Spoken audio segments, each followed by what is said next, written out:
Мы сегодня провели очень огромное мероприятие, которое можно считать мостом дружбы. Это мероприятие, которое сближает в первую очередь всех тюркоязычных людей, которые знают, любят и хотят познать свою историю. Это люди, которые внесли огромнейший вклад. В особенности Алишер Наваи, его поэма, его произведение до сих пор цитируется, до сих пор исполняется во всех странах тюркоязычного населения. Даже в Индии. А в Индии почему? Бабур, которого сегодня исполняется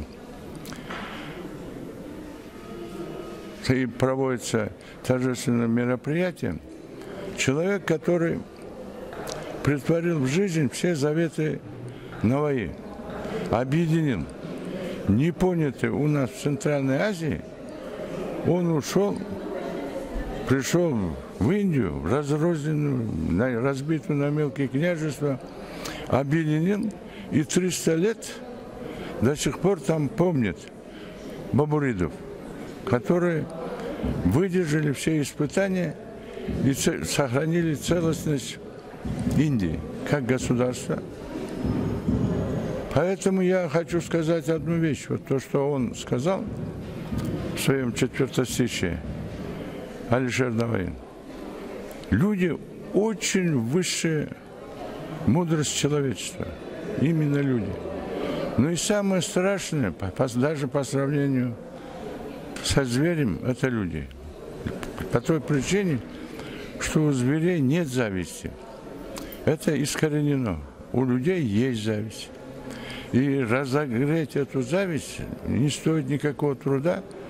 Мы вот видим сейчас в Сирии, в других местах, где под флагом ислама люди идут в нарушение всех принципов религии, требований.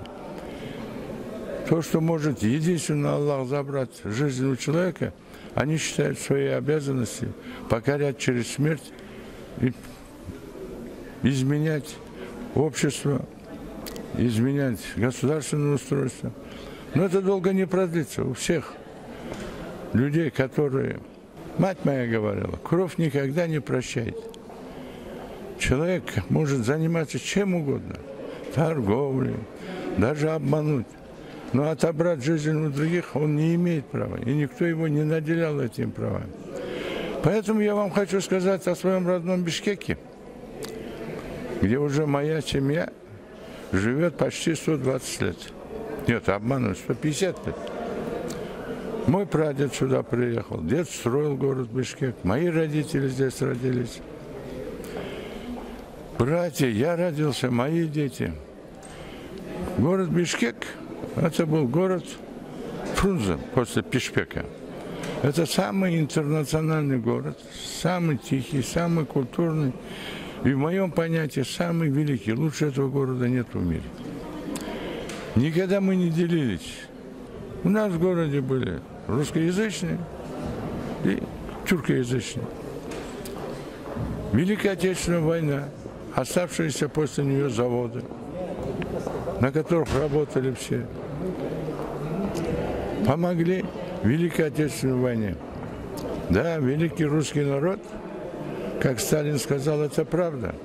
Но все народы по-своему велики, вне зависимости от его количества, от его численности, от его религиозной убежденности. Поэтому даже в маленьком народе видеть надо хорошее, прекрасное, чем и славился мой Кыргызстан. И вы призываете мир, дружбы, согласия. Нет, мир и дружбы, согласия жили. Не, я не призываю. Да? Я хочу, чтобы жили, никогда не делясь, ты киргиз, ты узбек, ты русский. Я считаю, что я гражданин Кыргызстана с 1936 года, когда Конституция Советского Союза определила мой статус гражданина, я стал кыргызстанцем. До этого я был россиянином, до 1936 года. До этого был каканцем, Но это родная земля. Поэтому кто живет на этой земле, он не должен делиться. И вот сейчас представители говорят Пакистана, Индии. Настолько Азия миротворческая, что когда пошли военные действия между Индией и Пакистаном, то Ташкент принимал Лал Бахадур Шастри премьер-министром и Аюб Хана, где и был подписан пакт. Поэтому эта земля после Тимура, она наша общая. И то, что турки, предположим, за морем, это не говорит о том, что они не наши. Они отсюда, турки. И если кто-то говорит совсем другое, что это откуда-то раз, нет. Мы все дети одной земли, Азии. Поэтому нам надо жить в дружбе, стараться уважать друг друга, любить друг друга и не делиться. Самое страшное, даже когда семья делится, и то уже начинаются всякие неприятности. Ты больше взял, ты меньше взял. Поэтому мне кажется, что нужно всем жить мирно, хорошо, в едином экономическом пространстве, потому что то, что у нас есть, нет у других. То, что есть у других, нет у нас. Но трудолюбивый народ. И Кыргызстан это до 90-го года показал в составе Советского Союза, что он имеет огромный потенциал в освоении всех благ и на благо народа. Спасибо большое. Вам спасибо. Если это будет передано, и мой не призыв, а мое желание будет понято хотя бы частью людей, которые сейчас начинают искать всякие причины. Ты такой-то масти, ты такой-то масти, ты такой, ты такой. Надо им дать понять, что у них век недолговечный. Люди разберутся. Я бы хотел высказать свое личное, семейное отношение о дружбе народов. У меня моя сноха – это родная сестренка Суймонкул Чокморова, народного артиста Союза СССР. Дополнительно к этому я хочу сказать, что выдвигали Суймонкула название народного артиста Союза СССР киностудии «Узбекфильм». Об этом многие не знают. Моя тетя, родная, отца младшая сестренка, после расстрела отца всего, вышла замуж за киргиза. Он был министром финансов, наркомом юстиции республики.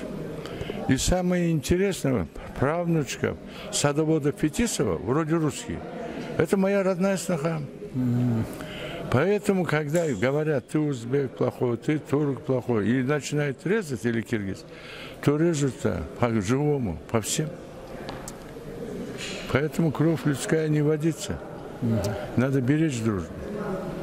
А то, что люди говорят, один раз так, другой раз так, это, конечно, нехорошее. Потом, стреляя в узбека, может, попадешь в своего предка. Стреляя в киргиза, может, попадешь в своего предка.